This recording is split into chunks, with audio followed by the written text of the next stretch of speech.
Tonight's episode is about the Migos, right? And the situation that they have with QC, and also the situation, the relationships with their legal representation when they first signed with QC, right? So the situation is you got to kind of pay attention to it to really understand how the situation went wrong, right? So let me get this light right. The bank money thinking like glue. Okay, so the Migos have filed a lawsuit against their attorney, right? A gentleman by the name of Damian Granderson, right? Former attorney now, right? Hey, responding to that question, I'm not too sure exactly because I haven't seen any charges associated with the shooting yet, so we're still waiting to see what comes out. But referring to the Tory Lanez and the Meg Thee Stallion situation, he's only been charged with having possession of a weapon. He hadn't been charged with anything else yet. So until I see some legal representation to follow it, I'm kind of waiting to see what happens. But that's on that note. Y'all check out the link in the description of this live stream, though. But as it pertains to the Migos situation and their relationship with QC and their former attorney Damian Granderson, what they're alleging is that they're claiming that Damian Granderson, right, that he robbed them of millions, right? And it's interesting. I also heard some whisperings of people comparing QC to Cash Money and how Cash Money was kind of ran behind the scenes. So it's kind of interesting how this situation kind of arose, right? About money being shorted somewhere. And if you don't really know publishing, man, you can really get finessed in this game. I'm not saying I know or I'm experienced in it, but from what I know, when it comes from the business standpoint, when you sign to a label, and depending on how that agreement is set up, most artists, they're going to get billed, right? They're supposed to get invoiced for every single thing that the label provides for them, right? Whether it be a luxury vehicle, whether it be, materials needed for a video shoot, outside of the initial advancement, everything else that they do for you in your career before you satisfy that agreement, you should be invoiced for it. You should be shown exactly what you're being billed for. You should see a line item billing for all the services that your record label provides for you, right? And when you have an outside source, right, not somebody associated with QC or does business directly with QC, when you have an outside source arbitrate the situation, when they look at the books and they're like, wow, this is an exorbitant fee for what's going on right here, right? A lot of artists will never catch that. They'll just be out flexing in their new ride, out doing their video shoots, not knowing they're getting the rug pulled under them, right? Especially these people who aren't like doing well on their first album, on their first few albums. Like if you don't go platinum off well, nowadays they're selling merch, right? If you ain't got no merch vibe flowing, if you ain't got no YouTube, stream, SoundCloud, all that, like you got to be streaming and selling merch nowadays, because going platinum, the way music recycles, how fast it goes, like people are on to the next vibe and the next wave like this.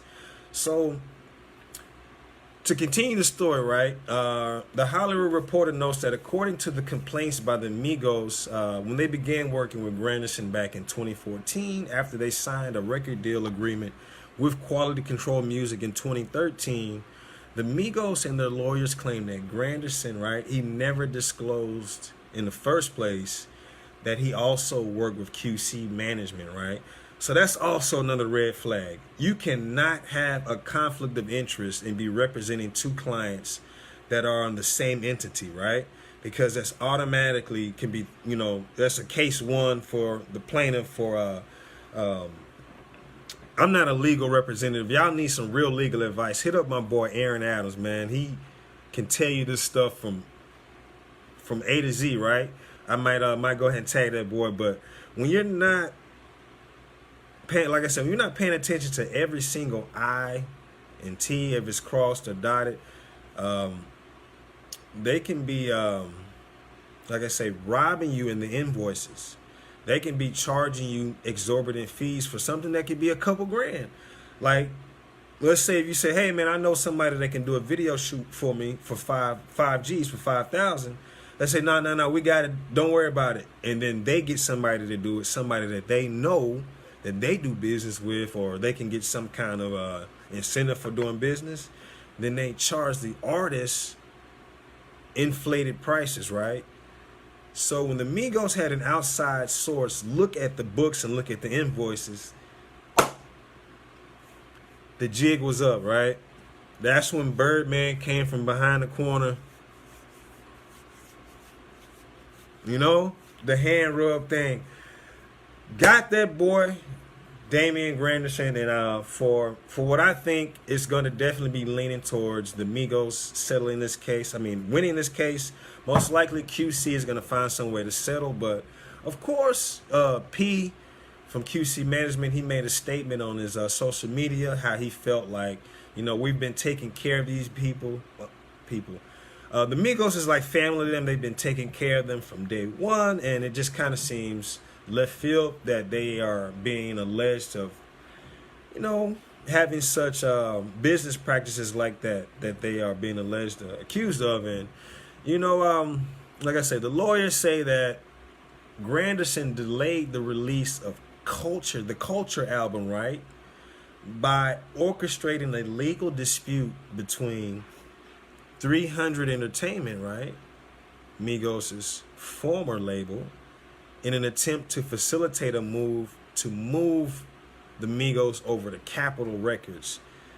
That whole storm that didn't work out also served as a situation that, you know, delayed the release of an album for the Migos, which I also believe was attached to an incentive in their agreement that once they successfully deliver a certain amount of completed albums, then they get certain incentives, or they get, you know, restructure their deal. So I believe that Granderson did that move. It was a chess move, right? I believe he made that move because it would inevitably save QC money up front. So interesting, man.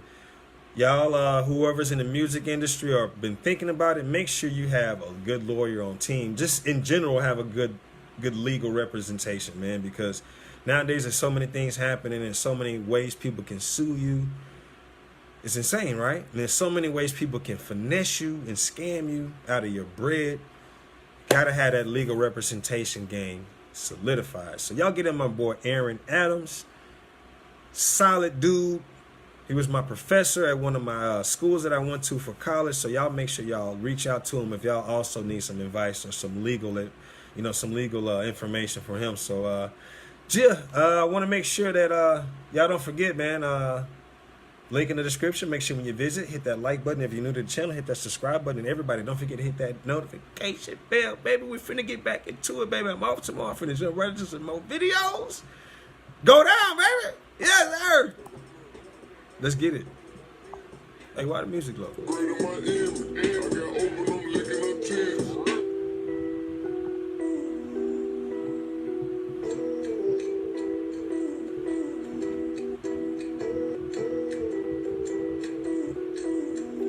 Y'all don't know what I be doing with that slow to top stuff, man. Y'all don't be chiming in, man. Never showed it.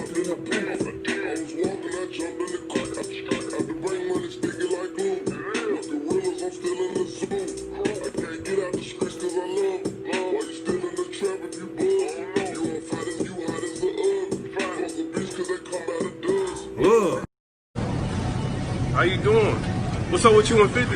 Taking off the camera, my nigga. You said what? Taking off the camera. What's up with you and 50? Taking off the camera. What you mean take you off the camera, bro?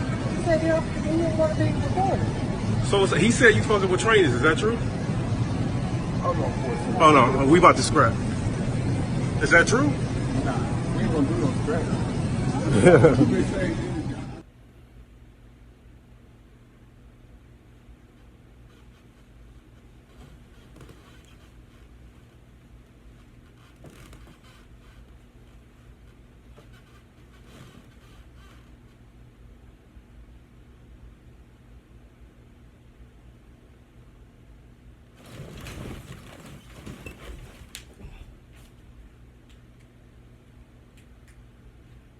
Nigga like I sneezed on. I'm the hottest in it. I got cheese on. Bad bitch, but she got fleas on. Going for piso and fees on. Pull up and shit with the bees on. Smoking the cool with codeine on. Right now, suntan, put the beam on. Right now, burn his ass, put the stream on. He sending threats that my team won't. Live it the life with the things on. I never wanted this fame. I just want the money. This shit we just came with. Fucking a guy with no rubber, get 20 and shit. I'm the same nigga from a Snapchat. Same nigga with a gold grill and a herb bone in a Snapchat.